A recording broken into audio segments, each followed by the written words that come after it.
Ja, men ni får fundera. Läcker teckning på svansen hade han, tycker jag. Ja, det var lite roligt. En liten fläck där. Oj, vad stora byxor jag hade. Det är så. Det är det. Ja. Jag vill sluta om vilket namn det Ja. Ja, det kan jag göra. Tittlook.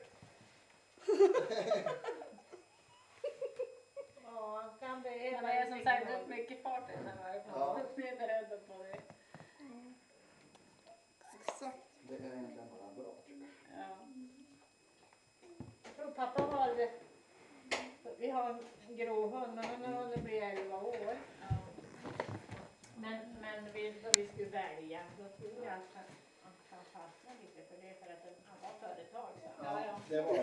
Nej, jag var ingen av barnen. Guys got like a Den hunden som... sideways Ja, go. Ja, fortsätter. Han har ju varit liksom företagsam vid jaktskog. Ja. Men andra jakthundar i laget, de har som varit mer styrda. Ja, med sin busse och de blev både skotträdda. Det var ju... No teaching him howling. Vi har 2 grannhundar. Milla och Yla. Jaha.